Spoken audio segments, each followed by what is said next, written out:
care about now is just performing well in my next one and winning my next one, so that way I have a third one. All right. Seth, we got a caller on from the 908. Ready to take the call? Ooh, let's do it. All right. From the 908, you're on with Seth Petruzelli and MMA Insight. Who we got? Hey, this is Alex. What's up, RJ? I haven't seen you in a while, man. Hey, Alex. How's it going, man? Pretty good. How are you, Seth? How's your hand? I'm doing well. My hand's doing okay. Healing nicely. That's good. I have a few questions for you. One is, where are you at right now? Is Tom Lawler behind you dressed up like a dog again?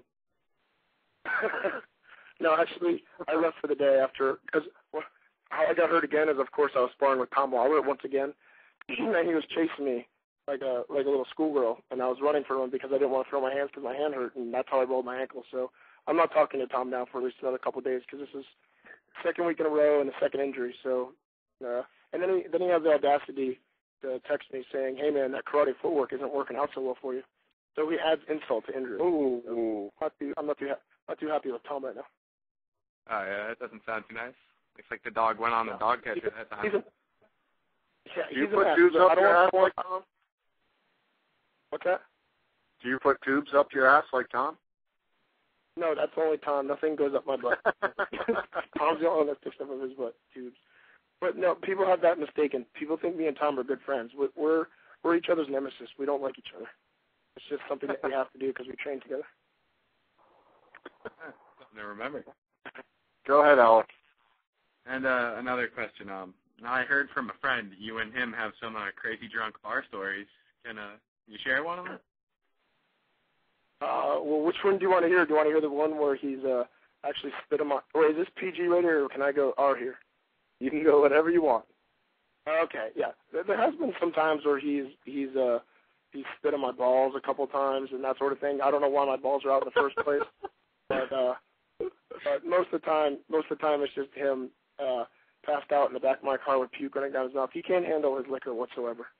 So there's been a few times where he's had to clean up the back of my car and the back of my truck with his puke. It's been disgusting. One time actually, I hit a curb going home. He's in the back of my Hummer, like in the back pickup bed part, and call AAA. AAA starts towing my car, picks it up on the lift, and then all you hear is from the back of my car. The guy's like, "Is there somebody back there?" I was gonna leave him back there and let him get towed with the AAA car in the back of the car, but the AAA guy kind of yelled at me and said, "No, he can't be back there." And we rolled him out and saved him. But that would have been a good story if he would have stayed back there for the whole ride. Nice. That's pretty funny. Yeah, me. Do you have any more questions for Seth? Comments? Yeah, I got one more. If you put on a couple dozen pounds and you kind of had the flawless physique of a Roy Nelson, do you think you could have knocked Kimbo out in 10 seconds instead of 14? Listen, that fight was at heavyweight, and I only weighed 205. So maybe if I had another like 15, 25 pounds behind me, I might have been able to do it a little faster. But I'd rather have my speed than the size at this point. Plus, my cardio would have been worse than it was the last fight, so it probably wouldn't have been good to be any heavier. All right. Thanks, Seth. For calling in. No Thanks, problem. buddy. Thanks, Alex. No problem, RJ. So, Seth, up to this point, for you, what has been, your best time in the cage, whether, your best win or, just your best performance? It really wasn't my best performance, but because I was obviously I was a heavyweight, so it was a little slower pace, but when the action was good, it was pretty exciting, and it was just such a thrill to me to fight him because he was a legend, and I knew him growing up.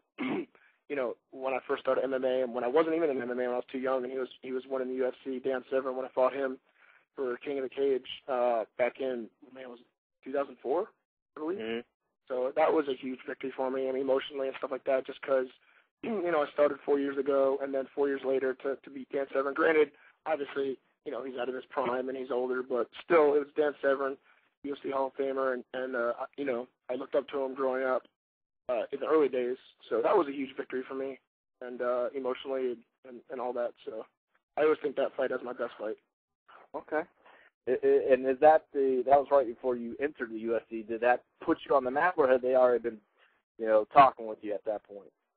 They weren't talking with me, but my manager at the time said that that helped definitely. And then after I went and fought in K1 and knocked it down, not knocked out, but knocked down Bob Sapp, that they were definitely interested in using me. So the Bob Sapp and the Severn maybe combined helped out a little bit. All right. Oh, I've got a good question for you, Seth. What's that? To go a little bit off topic, but not too much. You were supposed to have some fun at the weigh-ins, right? And, the Spike TV card as well with the entrance. What happened there? And if you would like, what did you plan on doing if you're not saving it for a later date?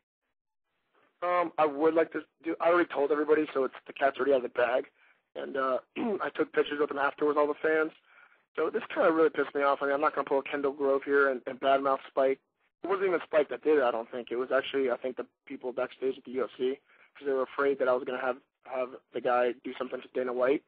But I hired a quote-unquote little person. I mean, he was fine with me calling him a midget, so I'm going to call him a midget because he told me I could call him a midget. So I hired a midget, and I gave him a pink mohawk, and he dressed in the same tap-out outfit as me that I had for my sponsors, identical to me. He had the same facial hair, everything. And we were in line waiting to go out. He was going to go up to Joe Rogan, hump his leg when they first announced me, and then I was going to come up, pull him off, weigh in, and then for the square off, I was going to pick him up and have him hold the fist up to the guy and have me stand behind holding him up by his shoulders. Yeah, it would have been epic. It would have been awesome. But of course, last minute, we were literally about to walk out on stage. Like, we were the next person to be called out. Romero already went up there, and he came up to me and was like, "Listen, you can't do this. They're not letting you do it." I'm like, "Dude, don't do this last minute like this. I had this plan forever. I hired this guy. I gave him a UFC ticket, which is anywhere from $500 to $1,000, for him to do this. That was his payment." And they're like, no, you can't do it. So I had to go up there by myself, and it really sucked. I was upset. Did you really? You could see it in your face. You could see it in your face in the weigh-ins. Yeah, well, when I walked out there, I smiled because of what Joe Rogan said, but I wasn't happy on the inside because Joe Rogan had to pull the man who single-handedly defeated Elite XC, which I wasn't. But he said that. That's kind of funny stuff. That is kind of funny. Yeah, well, I feel bad for all the fighters, man. I mean, I don't know. If Elite XC knew how to manage better and they weren't $55 million in debt before I fought, then I would feel bad. But they put all their eggs in one basket, and that's no one's fault. Yeah, that's not your fault at all. Trust me, that's not your fault at all. Nope, but it does make for good talk. Oh, yeah, definitely. So when you're not crushing skulls, what do you like to do to relax and hang out? Well, not to sound too metrosexual, but I do enjoy laying out by the pool and relaxing and shopping and all the things like half girl, half guy like to do. No, I'm just kidding. No, I do like to do that stuff, man, but I enjoy, I'm honestly always at my gym, the Jungle MMA and Fitness, here in Orlando, so I'm either training or at the gym doing that or just here at the house relaxing. And that's about it, man, really. And actually, today I just re-enrolled back into college. I only have like a semester and a half, 2 semesters left before I get my degree in psychology. Just kind of after the season 2 happened, I kind of just started concentrating full-time on fighting and then opening the Smoothie King in my gym. So I stopped going to school and I never finished. So I just re-enrolled and I'm going to finish my degree, which should only take not too long. Hopefully not too much longer. As long as I'm not congratulations. Getting punched. Congrats. Oh, thanks. Thank you. And like I said, I hope I didn't get too stupid by getting punched so much so I could finish and be smart. Well, I'm sure the psychology helps in fighting as well. Yeah. I know. That's a big thing for me, too, is my head plays a major role in before a fight, because I always let things get to my head, so I always take extra time and try to concentrate and that sort of thing. It's really hard for me to get the nervousness out of my head, so hopefully this will help me. Now, do you plan on practicing, once you get your degree, or have your own psychiatrist's office, or it's just something to fall back on? No, just something to fall back on. Obviously, when I at the gym having